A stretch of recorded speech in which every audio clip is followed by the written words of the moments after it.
আসসালামু আলাইকুম। জুলাই আন্দোলনের মাধ্যমে শেখ হাসিনা দেশ ছেড়ে চলে যেতে বাধ্য হওয়ার ২ বছর যেতে না যেতেই তিনি যে আবার দেশে ফিরে আসার ঘোষণা দিয়েছেন, তাতে কাঁপুনি শুরু হয়ে গেছে জুলাই ব্যবসায়ীদের, জুলাই প্রতারকদের। জুলাইকে পুঁজি করে যারা দিনরাত ব্যবসা করে গেছেন, মবের শাসন কায়েম করেছেন, কোটায় জুলাই কোটায় নিয়োগ পাওয়া থেকে শুরু করে কোটি কোটি টাকার মালিক বনে গেছেন, তারা এখন দীর্ঘশ্বাস ফেলছেন, আক্ষেপের সাথে, হতাশার সাথে, অনেকে আতঙ্কের সাথে। স্পষ্টত আমরা দেখতে পারছি। এবং গত কয়েকদিন ধরে আমরা তুমুল আকারে দেখলাম আওয়াজ তুলতে, জুলাই আন্দোলন নিয়ে কেউ কোনো কটূক্তি করলে তাদের বিরুদ্ধে শাস্তিমূলক ব্যবস্থা নেওয়ার জন্য রীতিমতো আলাদা আইন করার দাবি তুললেন। যারা জুলাইকে প্রতারণার সঙ্গে তুলনা করছেন তাদেরকে ফ্যাসিস্ট বলে গ্রেপ্তারেরও দাবি জানানো হলো। মজার কথা হচ্ছে, যারা জুলাইকে মহান বিপ্লব হিসেবে অভিহিত করে আসছিলেন, তাদের অনেকেই এখন জুলাইকে প্রতারণার সঙ্গে তুলনা করছেন। আমার নিজেরও ধারণা, জুলাই কেন্দ্রিক এই চেতনা আর মাত্র কিছুদিন। মানুষ যা বোঝার বুঝে গেছে।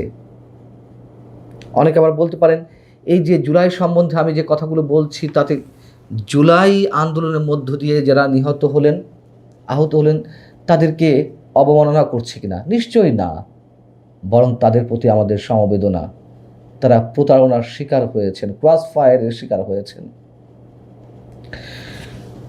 জুলাই আন্দোলনকারীদেরকে অনেকটা মুখোশধারীর সঙ্গে তুলনা করতে যাচ্ছিলেন স্বতন্ত্র সংসদ সদস্য ব্যারিস্টার রুমিন ফারহানা।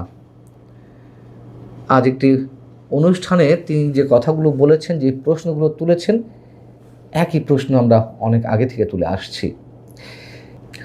আরও মজার কথা, ওই আলোচনার টেবিলে জুলাইয়ের কথিত বিপ্লবীদেরও কেউ কেউ উপস্থিত ছিলেন। তাদের সামনেই রুমিন ফারহানা এই কথাগুলো উচ্চারণ করছিলেন। তিনি বলছিলেন যে গণ অভ্যুত্থানে যে স্বপ্ন ছিল, শেষবারের মতো মানুষ তার জীবন বাজি রেখেছিল। তারপর যখন দেখলো এটা কতিপয় মানুষের নিজস্ব সম্পত্তি, এটা বাংলাদেশে উগ্রবাদের নতুন উত্থান, অদ্ভুতভাবে কিছু নেই থেকে, মানে যাদের কিছু নেই একেবারে, সেখান থেকে শত কোটি টাকার মালিক হয়ে যাওয়ার একটা প্রকল্প, তখন স্বাভাবিকভাবেই গণমানুষ হাজারবার, লক্ষবার, কোটিবার চিন্তা করবে এরকম গণ অভ্যুত্থানে যাওয়ার জন্য। অর্থাৎ তারা যাবে কিনা হাজারবার চিন্তা করবে, যে প্রতারণার শিকার হয়েছে তারা।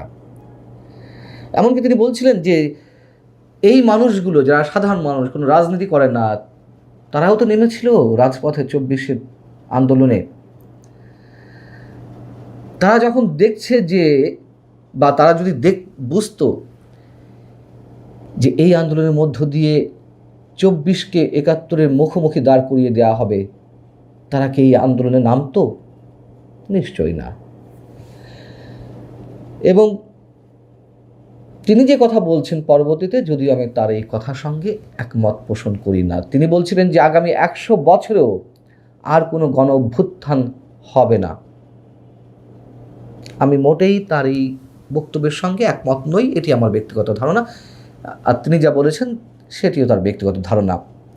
গণ অভ্যুত্থান নিশ্চয়ই অত সহজে হবে না, কিন্তু কখন, কিভাবে, মানুষ কার বিরুদ্ধে ফুঁসে ওঠে, রুখে দাঁড়ায়, কিছুই বলা যায় না। যারা ফুঁসছেন ক্ষোভে কিংবা হতাশায়, দীর্ঘশ্বাস ফেলছেন, এর আগে আপনাদেরকে জানিয়েছি বিপ্লবীরা কী ভাবছেন না ভাবছেন। তো কয়েকজন, মানে বিশেষ করে কয়েকজন আইনজ্ঞের কথা তুলে ধরতে চাই এই মুহূর্তে। শেখ হাসিনা ফিরে আসার ঘোষণায় তারা নিজেরা যে কীভাবে স্টান্টবাজি করছে, রাজনৈতিক স্টান্টবাজি, তার বিষয়টি তাদের বক্তব্যেই স্পষ্ট। যেমন মানবতা বিরোধী অপরাধ ট্রাইব্যুনালের সাবেক চিফ প্রসিকিউটর, তিনিও তো কোটায় নিয়োগ হয়েছিলেন, জুলাই আন্দোলনের কোটায়। তিনি বলছেন গণ অভ্যুত্থানের মাধ্যমে যাদের ক্ষমতা থেকে সরিয়ে দেওয়া হয়েছিল, তারা এখন প্রকাশ্যে দেশে ফেরার তারিখ ঘোষণা করছে। আজকে তারা তারিখ দিয়ে বলে ফেরত আসব, এই দুঃসাহস তাদের হওয়ার কথা ছিল না। এটি সামগ্রিকভাবে রাষ্ট্রের ব্যর্থতা। রাষ্ট্র আবার কি? রাষ্ট্র তো বিমূর্ত প্রতীক। এই রাষ্ট্র চালিয়েছে কারা? এই জুলাই আন্দোলনকারীরাই তো, ডক্টর ইউনূস সরকারের সময় এবং তার পরবর্তীতেও তারা তাদের প্রভাব প্রতিপত্তি কাজে লাগানোর চেষ্টা করছে। আবার ট্রাইব্যুনালের বর্তমান চিফ প্রসিকিউটর আমিনুল ইসলাম কি বলছেন? ডিসেম্বরে আসবেন, শেখ হাসিনাকে উদ্দেশ্য করে বলছেন জানুয়ারিতে আসবেন, এটা আপনার ব্যাপার, কিন্তু আপনাকে তো আমরা কালকেই চাই, অতএব কোনো স্ট্যান্ডবাজি করবেন না, এখানে আর কোনো অস্থিতিশীল পরিবেশ তৈরি করবেন না। পরে এক লাইনে বলছি তাদের স্ট্যান্ডবাজিটা কোথায়। আসিফ নজরুল বলছেন, সাবেক মহামান্য আইন উপদেষ্টা, শেখ হাসিনাও দেশে ফেরার আগ্রহের কথা জানিয়েছেন, যদি সেটাই সত্য হয় তাহলে ডিসেম্বর পর্যন্ত অপেক্ষা কেন? শেখ হাসিনা আপনি এখনই দেশে ফিরে আসুন।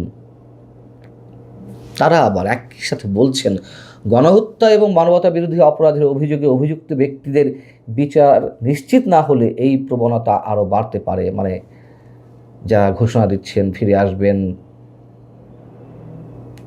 একদিকে তারা বলছে যে মানবতা বিরোধী অপরাধের অভিযোগে অভিযুক্তদের বিচার করতে হবে, আবার বিচারের মুখোমুখি হওয়ার জন্য যারা ফিরে আসতে চাইছেন তাদেরকে কটাক্ষ করা হচ্ছে, বলা হচ্ছে রাজনৈতিক স্ট্যান্ডবাজি। আসলে রাজনৈতিক স্ট্যান্ডবাজি কারা করছে?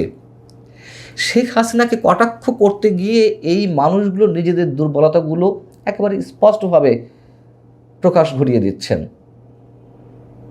এরা সবাই আইন বিশারদ, তা হওয়া সত্ত্বেও এরা মানুষকে কোনো এক প্রকার বুঝ দেওয়ার চেষ্টা করছেন যে শেখ হাসিনা মিথ্যা কথা বলছেন, প্রোপাগান্ডা চালাচ্ছেন, প্রতারণা করছেন। বেশ ভালো কথা। এরা একবারের জন্য বলছেন না যে আপনার ট্রাভেল পাসের ব্যবস্থা করা হচ্ছে, আমরা সরকারকে বলছি, সরকার সব ব্যবস্থা করবে। সেখানে শেখ হাসিনা আসবেন কি করে? তার কাছে তো কোনো পাসপোর্ট নেই।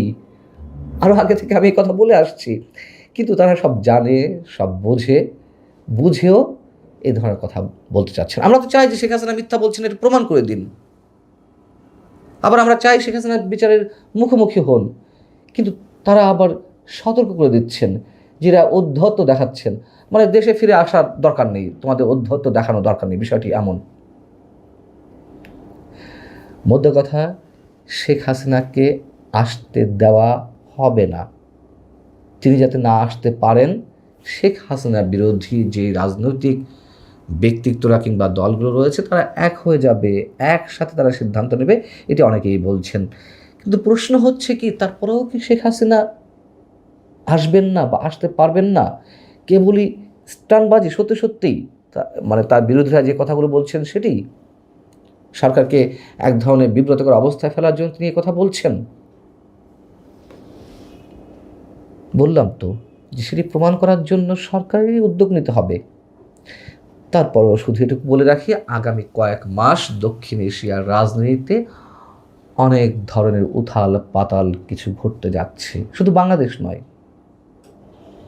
ভূ রাজনীতি সম্পর্কে নিশ্চয়ই আপনাদের অনেকের ধারণা আছে, কোথায় কী হচ্ছে না হচ্ছে কেউ প্রেডিক্ট করতে পারছে না। ধরুন বাংলাদেশের কথায় 24-এর 4 আগস্টকে কেউ ভেবেছিল যে 5 আগস্ট শেখ হাসিনাকে এইভাবে দেশ ছাড়তে হবে? আওয়ামী লীগ হয়তো পদত্যাগ করতে যাচ্ছে সরকারের জায়গা থেকে, আওয়ামী লীগের পতন ঘটতে যাচ্ছে, অনেকে ধারণা করছিলেন, আমার নিজেরও মনে হচ্ছিল। কিন্তু এইভাবে শেখ হাসিনাকে এবং আরও অসংখ্য মানুষকে দেশ ছাড়তে হবে কেউ কি ভেবেছিলেন? ভাবেননি। হয়েছে তো তাই। কেউ কি ভেবেছিলেন যে ডক্টর ইউনূস আসার পরে নির্বাচন নিয়ে এরকম টাল বাহানা হবে, দেশে জঙ্গি শাসনের উত্থান ঘটবে? কেউ ভাবেননি, ঘটেছে। কেউ কি ভেবেছিলেন যে তারেক রহমান সাহেব দেশের মাটিতে এত সহজে পা ফেলতে পারবেন, আর পা দিয়েই তিনি অল্প কদিনের মধ্যেই দেশের মুকুটটি মাথায় নিয়ে নেবেন, তিনি প্রধানমন্ত্রী হবেন? কেউ ভাবেননি, এত সহজে ভাবেননি।